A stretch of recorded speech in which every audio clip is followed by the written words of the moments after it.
Bonjour, je m'appelle Shekina, je suis actuellement en formation pour devenir pasteur au centre de vie et j'ai la joie de pouvoir vous accueillir aujourd'hui pour ce message. Je me réjouis que vous puissiez vivement l'écouter, attentivement et surtout que vous puissiez recevoir de la part de Dieu une parole spécialement pour vous. Alors n'hésitez pas à vous abonner pour suivre tous nos prochains messages et soyez bénis. Un input. Amen.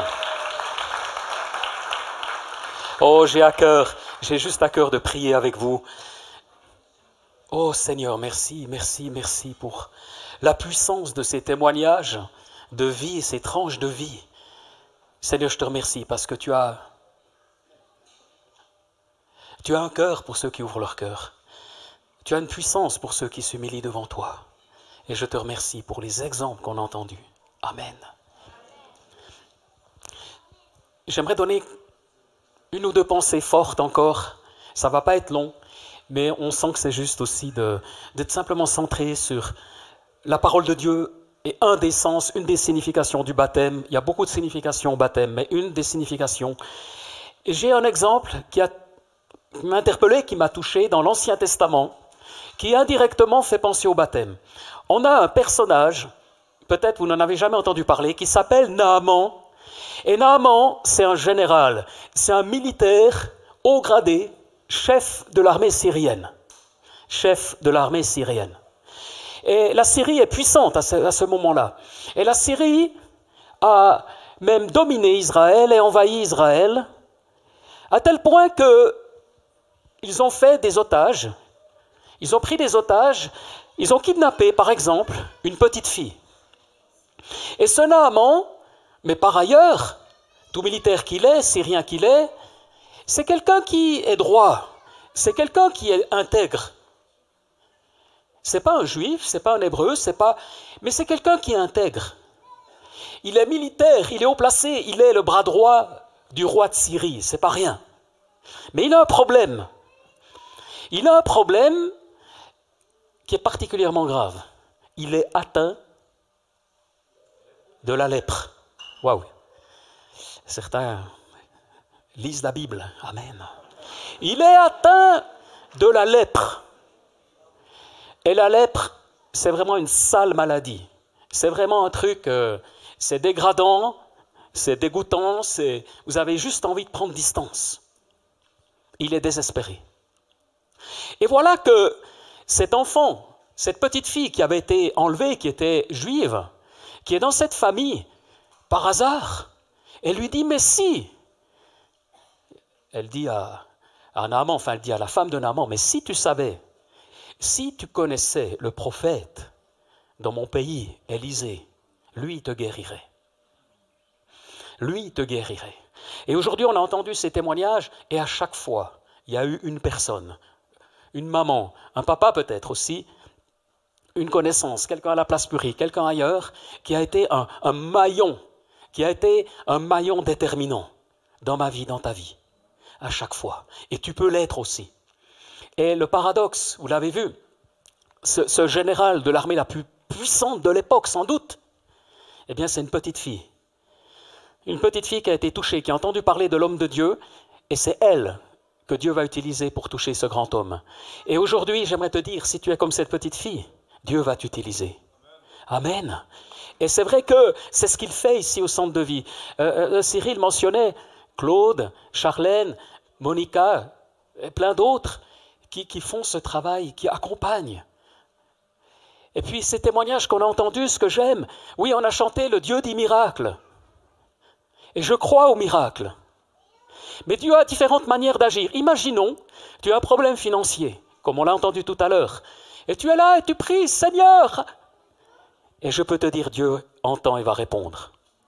Peut-être que demain, tu vas ouvrir ta boîte aux lettres et peut-être tout à coup, il y a une enveloppe avec 3000 francs qui correspondent exactement aux 3000 qui te manquent. Miracle. Mais peut-être aussi que tu as postulé pour une place de travail et puis que demain, tu apprends que tu as été choisi. Est-ce que c'est moi un miracle ? Ou peut-être que des amis, des connaissances ont eu vent de ta situation et se mobilisent pour t'aider. Peu importe le chemin de Dieu. Oui, nous croyons au miracle, mais on a entendu aussi que toujours ce n'est pas exactement comme on aimerait.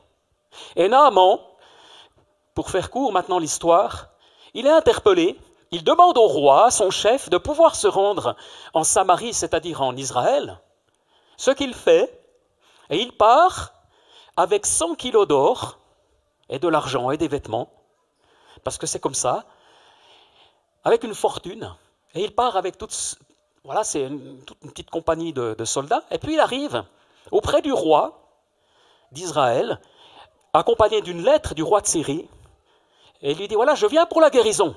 Et le roi d'Israël se fâche, et lui dit, mais qui suis-je, moi, pour donner la vie, donner la mort? Qui suis-je pour te donner une guérison?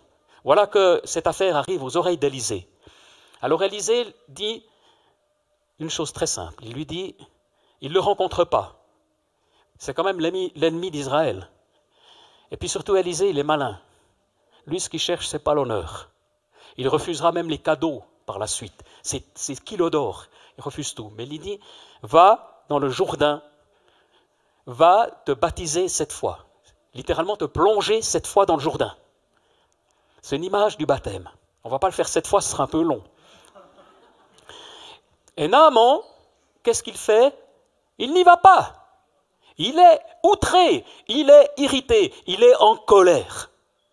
Il dit, mais est-ce que je n'ai pas des fleuves bien mieux que le Jourdain dans mon pays?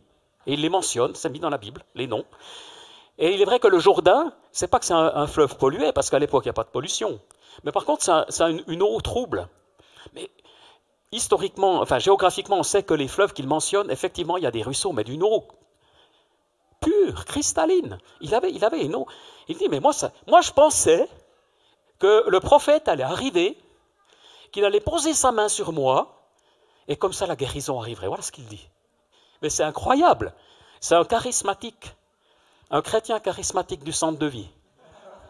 Il dit, mais l'homme de Dieu va venir, et puis il va faire comme ça, et j'aurai la réponse. Il y a plein de gens parmi nous qui prient. Puis les gens disent, non, je veux le pasteur. Ça arrive. Et puis s'il y a un orateur, nous on est là, les pasteurs, non, je veux pas, je veux l'orateur. L'homme de Dieu qui vient de très loin. Il y a plus d'onction. Quelle erreur! Parce qu'en réalité,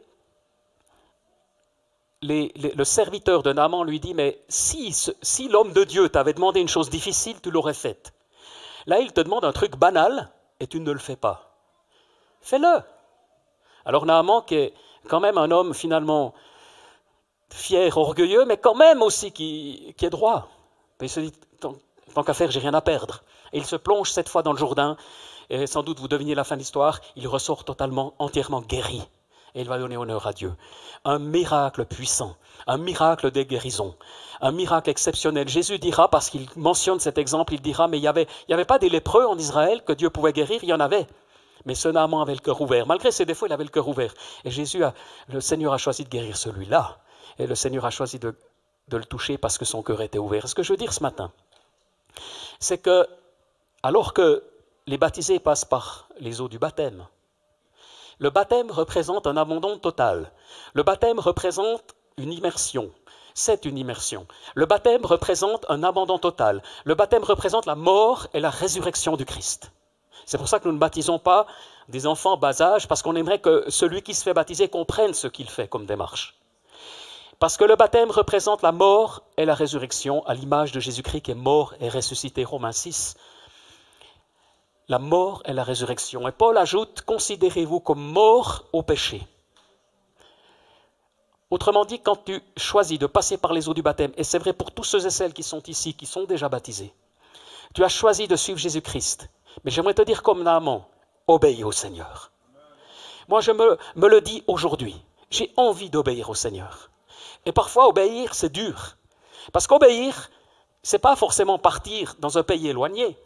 Mais obéir, ça peut être juste se tremper 7 fois dans cette eau. Autrement dit, ça peut être pardonner quelqu'un. Ça peut être un geste, franchement, de générosité que tu ressens dans ton cœur. Ça peut être lâcher une activité qui est malsaine pour toi, qui n'est pas malsaine pour ton voisin. Je me rappelle une personne qui était une artiste de musique classique. Elle s'est convertie, elle s'est tournée vers Dieu, elle a abandonné la musique classique. Mais est-ce que la musique classique est mauvaise? Non! Mais dans son cas, elle, c'était le chemin de Dieu pour elle. En soi, beaucoup de choses ne sont ni bonnes ni mauvaises, ou sont même bonnes, mais plus bonnes peut-être pour toi. Il y a parfois des relations qu'on doit déposer à la croix, comme on l'a entendu tout à l'heure. Alors moi, j'aimerais t'encourager aujourd'hui à être un enfant de Dieu qui se soumet à l'Esprit de Dieu. Et c'est pas moi qui vais te dire ce que tu dois faire, mais c'est dans le chemin individuel. Et quand tu suis ce chemin, moi j'ai été touché par tous ces futurs baptisés, parce que à chaque fois, il y a eu un chemin vers Dieu. Et leur vie n'était pas simple pour beaucoup d'entre eux. Mais Dieu peut très bien se révéler, même si ta vie est heureuse et bénie, et simple. Et même si tu es un homme. Oh Seigneur, donne-nous. Non, habituellement, c'est, on va dire, plus réparti, plus égalitaire. Mais il y a la place, les hommes, seriez-vous un peu plus réservés, timides? Je ne sais pas. Mais que les femmes nous montrent l'exemple, amen. Mais les hommes aussi, il y en a qui vont aussi passer par les eaux du baptême, j'en suis sûr, dans les temps qui viennent. Alors Seigneur, agis parmi nous, amen. Moi, je suis tellement encouragé de voir ce que Dieu a fait dans la vie de Naaman, ce Syrien, entre guillemets ce païen, mais qui avait un cœur ouvert. Et c'est pourquoi Dieu a pu le toucher. Alors il y aura des miracles ici. On vit des miracles. Et les miracles prendront différentes formes. Le plus grand miracle, c'est la présence de Dieu. Et j'aimerais terminer, avant qu'on reprenne encore un chant, on arrive gentiment au terme de cette partie du culte. Comme m'a dit Cyril, il y aura 5 minutes de pause. 10. Il y aura un petit temps de pause, mais je le dis pendant que vous êtes encore calme, parce que après c'est ingérable. Et on aura ces baptêmes, on va se réjouir avec eux, on va s'encourager avec eux. Mais j'aimerais faire une prière encore avant. Parce qu'il y a peut-être des personnes qui se disent aujourd'hui, j'aimerais aussi me faire baptiser. J'aimerais aussi devenir un enfant de Dieu. Ce qui m'a touché dans les témoignages, c'est qu'aucun n'a dit tout est simple. Aucun n'a dit, mais tous ont dit, je mets ma main dans la main de Dieu. Enfin, alors j'ai envie de prier. Peut-être qu'on peut simplement, là où on est, fermer les yeux un instant. Seigneur Jésus, je te remercie parce que tu es un Dieu vivant. Tu m'encourages tellement à travers tous ces témoignages. Qui n'a pas des doutes, qui n'a pas des questions? Et tu es le Créateur des cieux et de la terre. Et tu te révèles à nous. Et tu l'as fait, tu le feras encore.